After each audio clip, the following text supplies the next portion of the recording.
Krystal Ball and Sagar and Jetty hosted Chris Matthews, of all people, on their Breaking Points podcast yesterday. Chris Matthews has been disappeared for a while. We've seen him make guest appearances on MSNBC every now and then over the past few months, but obviously he was fired from his show for like workplace misconduct and also, as we suspect, making a reference. Grabbing a few heinies there. Yeah. Well, the thing is, they used that, but that was also 2 days after the Nevada caucuses, where he compared Bernie Sanders' victory to the Nazi occupation of France. And so Krystal Ball decided she would press him on the bias of his old network, MSNBC. She pressed him on some Russiagate points, which he gave the standard boilerplate sort of deflective answers. Well, yeah, there was a lot of information there, and we connected some dots that we shouldn't have, blah, blah, blah. But the most interesting part of it by far was the anti-Bernie bias, since he was the main perpetrator of such bias here. And look at the gaslighting on his part during this interaction. You would think that MSNBC, being this liberal, progressive network overwhelmingly, and you certainly had your own point of view, that they might at least be a little bit Bernie curious, maybe a little bit, inclined towards Bernie Sanders. You had this overwhelming Bernie Sanders. Who would be for Bernie Sanders? Well, I'm saying... Well, who was? That's what I'm saying is... Right, that's her point. She just said, given it's a liberal progressive network, you think there'd be a couple of pro-Bernie voices on the network. What do you mean, Bernie Sanders? Who supported Bernie at the network? Yeah, no, that's my point. I'm getting to the question. You are. That means you are. Do you think other people should be for Bernie Sanders? Well, I'm asking why. Hold on, Chris. Hold on. Let me get to a question. Because there's an implicit answer in the question. No, but I haven't even gotten to a question typical yet. question. This is a cable news network. Chris, where you're answering the question with your question. I love how he means that as a dig. This is a cable news network, as if he did not host a cable news network called Hardball with Chris Matthews, where he engaged in that exact same method of very pointed questions and sort of leading with his opinion to put the guests back on their heels. That was the whole premise of the show. That's why it was called Hardball, right? Because he was known for a particularly aggressive style of interviewing that sort of infused his perspective in the question, so that if he had a guest on with the opposite perspective, it would create some tension and some conflict and some drama. That's why it's called Hardball. Let's play Hardball. That's what he would say at the beginning of every show. And now he's like, whoa. This is like cable news, what you're doing to me here. Yeah, I'm gonna say, not having seen him in years, because he's been off in the wilderness. This whole segment really reminded you what a fucking unconscionable asshole Chris Matthews is. And as our audience knows, I'm not the wokiest wokey in Wokeland, but talk about a mediocre white man who should never have had a career. Right. Exactly. What the fuck does Chris Matthews bring to the table that he was on TV for fucking decades? What the fuck? His analysis is clueless. He has this absolute confidence that he knows what he's talking about. He carries himself with that.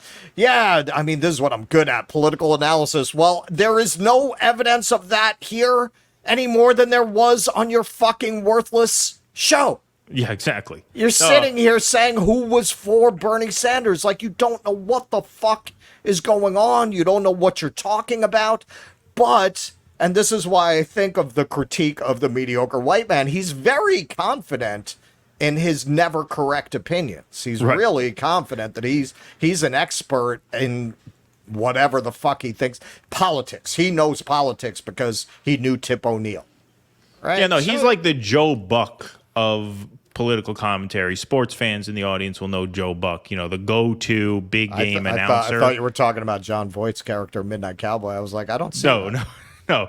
Sports fans will know Joe Buck. Joe Buck is a talented broadcaster, but clearly knows very little about the games that he broadcasts, right? Yes, that's a good way to put it, yes. And the same thing with him. Yeah, exactly. Well, what's really off-putting for me personally about him, so he likes to project that he's some kind of pugnacious working class Irish kind of a Pole from the old school, kind of understands working class people. And somehow he seems to always draw the same neoliberal conclusions. He's one of those reverse class traders. Tusker's always talking about PMC class traders. He's a class trader in the other direction. Right. He tries to pretend that he represents a working class point of view by maybe saying, as he does in this interview, yeah, that's tough for people when they can't pay for gas. Oh, really, Einstein? Well, thanks for that. Thanks for acknowledging that it's hard for people without a lot of money to pay for gas. And that is the extent of his working class bona fides, and it always was. He loved to say shit like that on his show. Well, the guy who's eating a couple of hot dogs, maybe he doesn't like mustard. Shut the fuck up. Shut the fuck up, you fucking rich prick trying to represent the working class with your fucking Reaganomics. Extra Bola, rest in peace, Ed Schultz. King. Yes, Ed Schultz was an example. Oh, shit. Well, no, he died a while back. But what he's talking about, Ed Schultz, is Ed Schultz was a pro-Bernie voice on MSNBC, and they fired him a few weeks after covering the campaign launch. So, yes. I think I might have known that he died at one point, but I completely forgot. Forgot about it, yeah. But he was a pro-Bernie voice that they shit-canned after he launched his campaign. Oh, yeah. That was the only one. Instead of, maybe a variety of opinions or whatever, you had an overwhelming, every single host just completely opposed to it, completely contemptful of the movement, or at times gripped by sheer terror that he might win. Give me some examples. But hold on. Give me some examples. Give me some examples. Okay, well, Give me names. You did float. Here's an example of you floating the idea that you'd be executed in Central Park. Rounded up and executed in Central Park if he won. So you Sorry, also let me play that again. You did float that you might be rounded up and executed in Central Park if he won. So you also I didn't like Bernie. I thought Bernie Sanders. I made it very clear. Yes. I never said anything about Hitler. But what Talk about the lady doth protest too much. I made it very clear I never said anything about Hitler because he knows he was shit canned for making that Nazi comparison. And so his mind goes, when she mentions that, his mind goes to the Nevada caucus where he got in trouble for comparing Bernie's victory, a Jewish man's victory at the Nevada caucuses, to the Nazi occupation of France. And so he reverts back to this very defensive posture where he says, I never said anything about Hitler. She didn't say anything about Hitler there either. She's referring to a different example where you said, hey, is Bernie the Denmark style, sort of Northern European, Scandinavian socialist, or the revolutionary socialist who's going to have executions in Central Park? That's what she's talking about there. And he gaslights here too. Watch. I did not directly reference Der Fuhrer. Right, yeah, exactly. But what I'm... I never said anything about Hitler. Okay, there was, I believe, a Nazi comparison. No, I wasn't. No. You have to answer. There was a Nazi comparison that was made, absolutely. That was the fall of France. Right, the fall of France. Winston Churchill, they say, Mr. Churchill, France is gone, right? That was absolutely a direct Nazi comparison that now you're trying to gaslight about. But that's not even the example she's talking about. Floated that people might be rounded up, but this is true. She does have her facts straight. You might be rounded up in Central Park and executed if he was president. Okay, so as one example, that is literally what that is literally what you said. Let's go to the tape. My own views of the word socialist, and I'll be glad to share them with you in private. And they go back to the early 1950s. I have an attitude about them. I remember the Cold War. I have an attitude towards Castro. I believe if Castro and the Reds had won the Cold War, there would have been executions in Central Park, and I might have been one of the ones getting executed. And certain other people would be there cheering, okay? So I have a problem with people who took the other side. And the downside is what? Bernie supports over these years. See, so there he goes. So I have a problem with people who took the other side. I don't know who Bernie supports over these years. I don't know what he means by social. 1 week it's Denmark. We're going to be like Denmark. Okay, that's harmless. That's a fucking idiot who mistakes a Brooklyn accent for a Boston accent, too. He's like the worst Brooklyn accent ever. He's trying to mock his Brooklyn accent. Instead, he does a Boston. So it's basically a capitalist country with a lot of good social welfare programs. Denmark is harmless. It's pretty clearly in the Denmark category, yeah. Are you sure? How do you know? Did he tell you that? Well, what did he tell you that? You guys covered the campaign. You covered the campaign. Did he tell you that? So there you go. All right. So let's just put to rest any of the bullshit that he's trying to spin where, I didn't actually suggest that Bernie was adjacent to the kind of revolutionary socialist who would hang me in Central Park. Yeah, I mean, this is just a perfect example. Like, why would you pay this moron millions of dollars? Overall tenor of the coverage of the network was very negative. Was that individuals making choices? Was that like a voice coming down from the network? Or was that a problem of groupthink? Individuals. It was all individuals. So at your time in the Who network, would have talked to me? your Who would have boss. talked? We have lots of friends in this town. It's individuals making choices. All Look, the women avoided my office like the plague, and they were the communicators. it is individuals making choices. That's the point. And that's what we always said. That was always our retort to people who are saying, are you suggesting there's a conspiracy at news cycles to spin a certain narrative? No, that's the point. We're saying they only hire people who will voluntarily spin the narrative that they want. They don't need to call a meeting and have messaging meetings, right? The reason you are in that chair is because they trust you to parrot their point of view. If you don't parrot their point of view, they force you out of that chair. That's what they did to Ed Schultz, who covered the Bernie Sanders launch event in Burlington. He gets a call from, I believe it was Phil Griffin at the time. Don't quote me on that, but I'm pretty sure it was, saying, we're not covering this event. And Ed Schultz says, yes, we are. I'm here. This is a presidential candidate declaring he's running for president. Of course we're covering it. 3 weeks later, he was fired. So what kind of message do you think that sends? There doesn't have to be a conspiracy. They don't need central command. People are smart enough to see who keeps their job and who loses their job, and that's how it works. So this is just another straw man.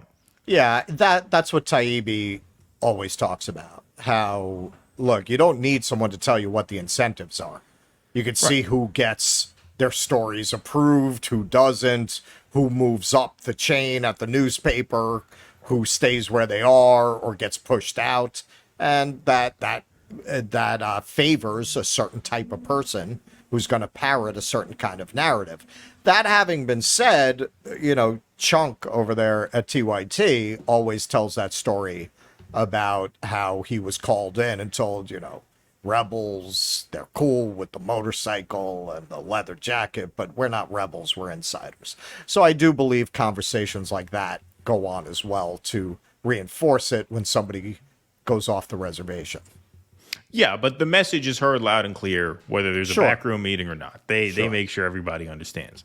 Yeah. You're certainly in touch with the network executives who want to have, be in good with the next administration. I never got a point of view told to me from anybody in the executive role. So it's just... Well, no, because the executives could all trust you to be a fucking imbecile. Oh, yeah, well, especially him. They need Why to would push they you have around? to tell you to be anti-working class while pretending to have working class affect? Chris, we need you to cool it on the power to the people stuff a little bit. Yeah. You're getting a little too, populist Chris. They call we're owned by Comcast after all. Happenstance that every single person at the network hated this one particular candidate. I don't think the hate is the right word. Looks like it from the outside. This is amazing. People can speak to their own view at the time. I thought at the time, just to put this back in where I'm factual and accountable, I thought when Bernie was headed toward winning in New Hampshire and winning in Nevada big time, and I couldn't see even results coming in from the others, the moderates, from Biden and those. Right. And I get concerned that they've disappeared, that they weren't even there. Because in the afternoon in Nevada, we didn't even have any numbers coming in from anybody but Bernie. Bernie was winning that thing in a landslide. Right. And anybody who'd been through 1972 knew what happens when the Democratic Party goes that far left. It's always a person like McGovern. Bernie Sanders up It's always there. McGovern. Anyone to the left of Francisco Franco is George McGovern. Exactly.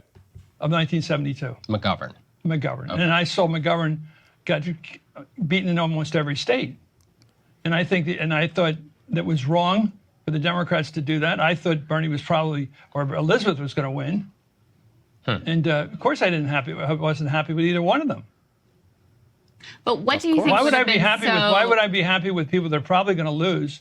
Why would I be happy with people who are probably going to lose? So he's trying to now spin his anti-Bernie bias as an electability concern. Sure. This is a guy whose victory in Nevada you compared to, yes, the Nazi occupation of France. This is a guy who you said, hey, is he a Scandinavian-style socialist or the kind that's going to hang me in Central Park? Now you're trying to say, no, it wasn't that I didn't like him. It's that I was afraid they were going to lose.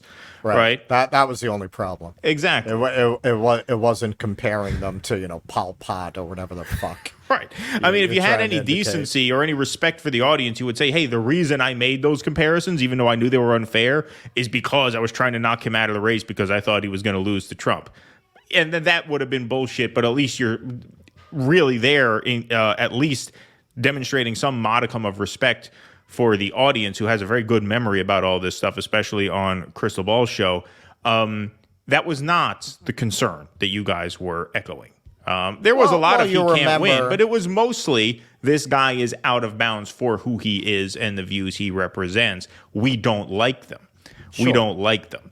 They had this intrinsic sort of inherent hatred for him. It wasn't just that he's going to lose to Trump. It wasn't, oh yeah, we'd love to nominate Bernie. He but makes can't my win. skin crawl. Right, he makes my skin crawl. Do you remember? Yeah, I don't even know the name of the reporter. This was a very infamous clip where she was covering Nevada and she's doing the numbers and she goes, and it looks like Bernie Sanders is. Yeah, right. The deep Going sigh. Yeah. I mean, you didn't have a personal animus towards him. I mean, you couldn't have made that animus more clear. And I'm sure if we wanted to put the effort into it, it's really not worth doing. You could very easily, Mr. Political Calculation, do a 3-hour supercut of Chris Matthews talking about how Hillary has it in the bag. I'm sure you could. Absolutely. Absolutely. So what a bizarre week it's been where we've had to defend both Marianne Williamson and Krystal Ball. What do you think? See, anybody who says we're unfair, not true. Yeah, not that's true. it. We'll Give credit fair. where it's due. Please clap.